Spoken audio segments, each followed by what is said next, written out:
caught in the crossfire. It's caught in the... What's up, guys? Lance the Obscure Movie Guy coming to you once again with another fun-filled, fact-filled video that you probably won't care about, but we're going to do it anyways, trying to change the world one post at a time. And today we are going to be going over some short films. We're going to do a shorts block. I've got 4 short films to do for today's review. So let's dive into it with the very first one from Ty Burrell, 7th Circle. One thing I've learned is to never judge anyone's walk, act, past, or future. And you've taught me to try to understand. And I don't mean understand to toss aside the wrong done or the hurt done.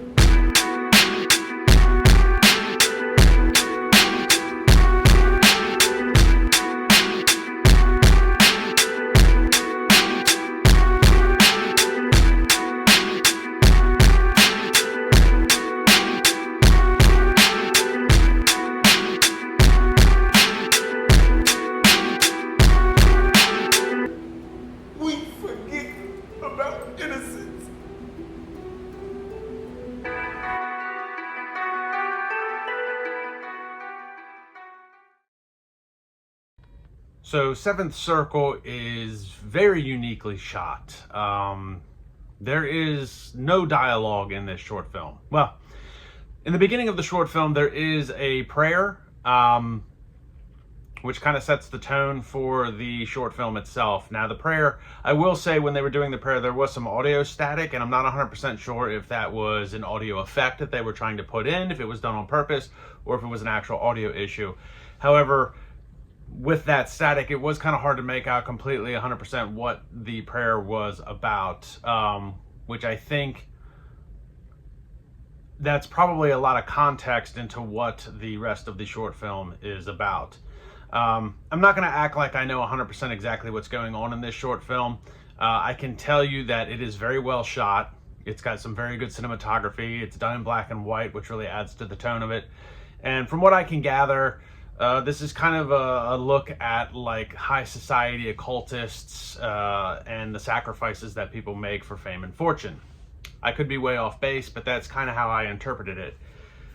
This is a very interesting short film in the effect that it very much captures the essence of a motion picture. With the lack of dialogue, the story is told through the acting itself. It's very much how I would probably describe like interpretive dance. I think a lot of people could watch this and be very cynical of it because they don't completely understand it, which is something a lot of people do with interpretive dance. It's easy to be cynical if you don't understand.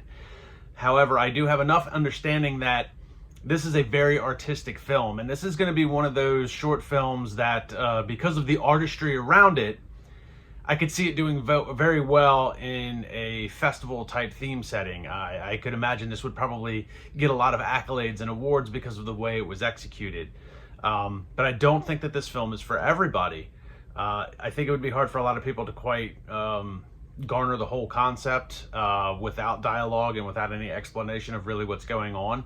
But I think it's easy to overlook that shortcoming if you are appreciative of the art itself. This was very much one of those, like I said, it's very artsy, it's very eccentric, and I guess the best way to describe it is if you ever seen like Oscar films, like Oscar winning films that like, oh, it got the Oscar for the best comedy, and you're like, this movie isn't funny at all.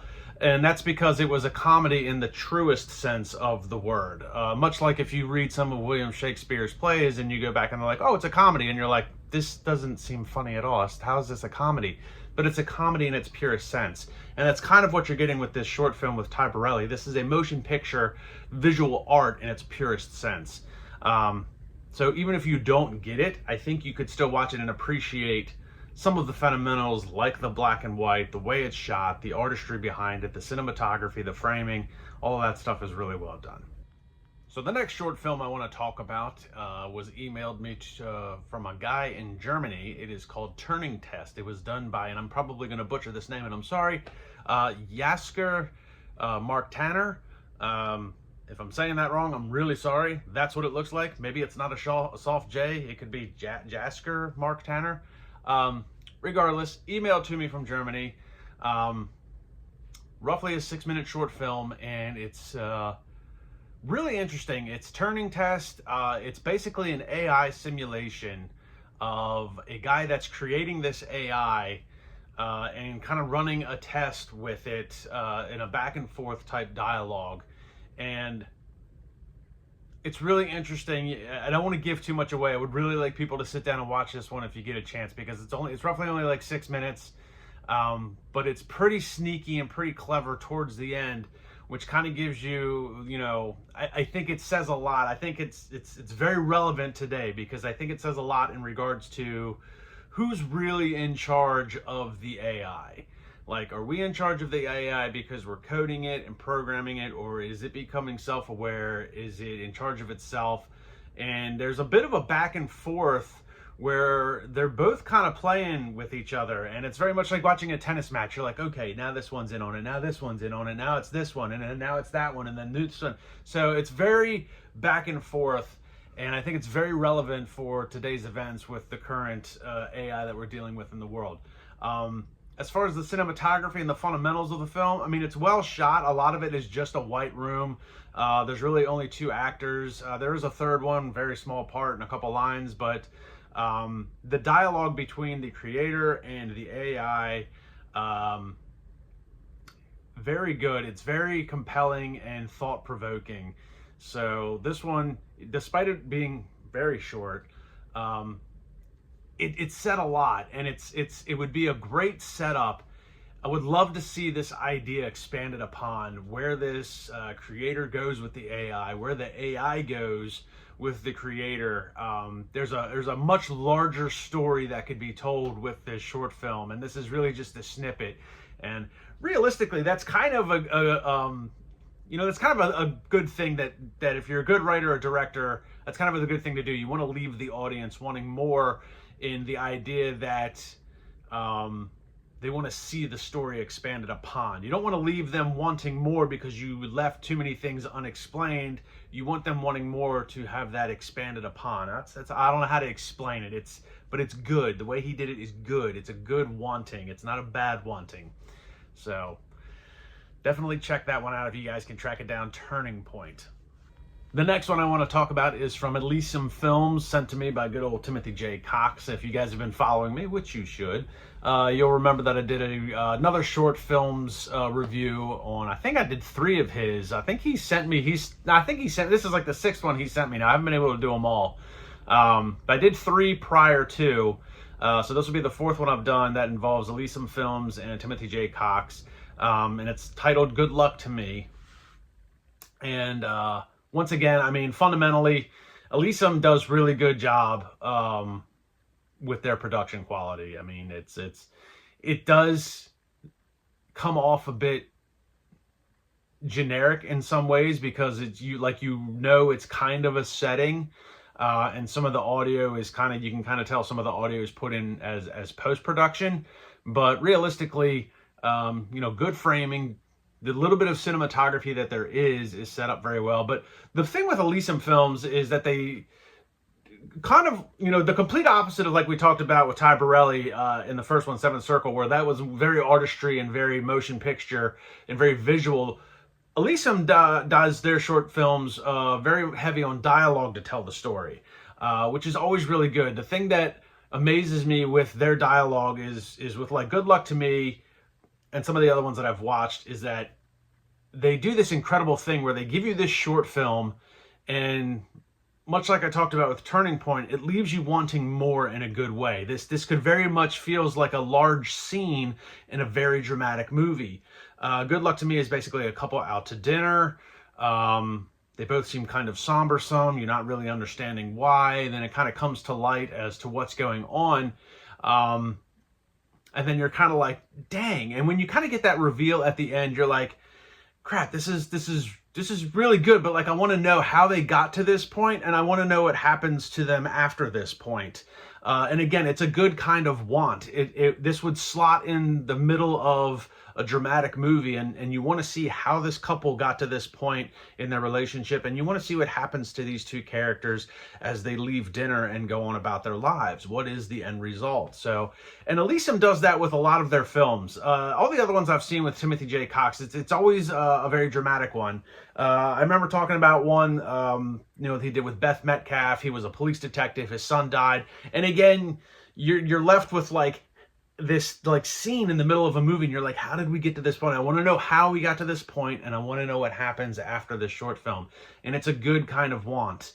Very well executed. I love his short films. They're always very grounded, very real, something that you could definitely, unfortunately, probably deal with in real life. So they're very real and surreal in that sense. The last short film I want to talk about is from 2022 called Enter the Room. It was sent to me by Harry Waldman. He was the writer and director. And again, we have ourselves with a very, very well executed short film. My shower, cook on my stove, sleep on my couch, and use my parking spot without giving me anything in return? Sorry. You took the L and now you're sitting on my bed. I'm sorry. Are you gonna turn the TV off? Sorry. Did you use my laundry detergent? I'm sorry. I'm sorry. I'm sorry. Sorry. Sorry. I'm sorry. I'm sorry. Sorry. Sorry. Sorry. Sorry. I'm sorry. Sorry. Sorry. Sorry. Sorry. Sorry.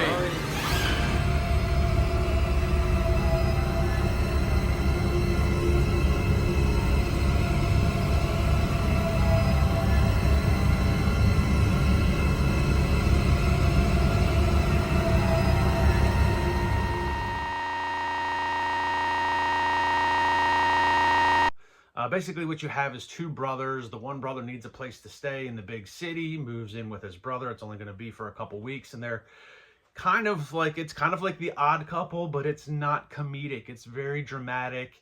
And when you first meet the characters, the one brother's moving in and he's kind of laxed and just kind of chill with everything. I'm only going to be here a couple weeks. I'm doing this acting job.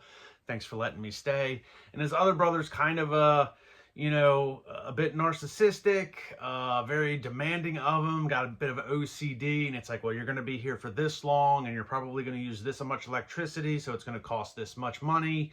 And he breaks everything down, and you're kind of like, that's kind of a dick move. He's your brother. And the longer you get into this film, the more that OCD takes over. And you really don't like this character. You're like, man, what the is this guy's deal?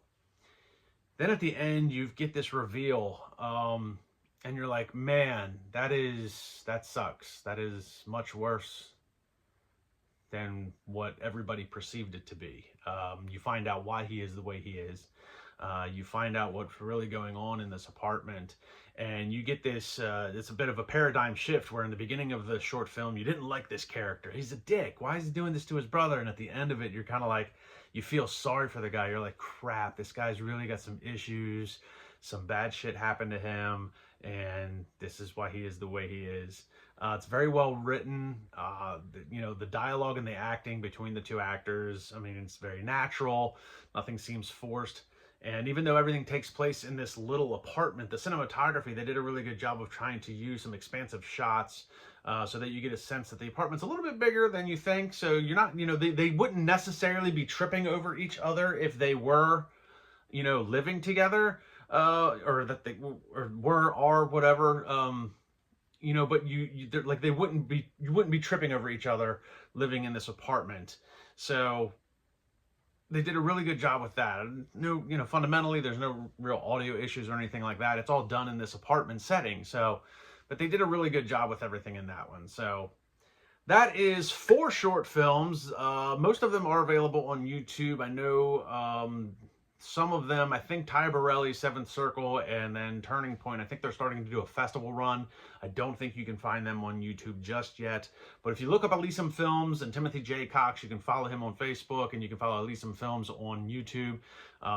Definitely check them out. And then Harry Waldman, he friended me on Facebook. Very cool guy. I know that he took this, even though it was done in 2022, I know he's doing a little bit of a festival run for 2025 with it. So be interested to see how it does in that. So guys, like, subscribe, and comment to my YouTube channel. Check me out on Facebook and Instagram. And I'll see everybody in the next video.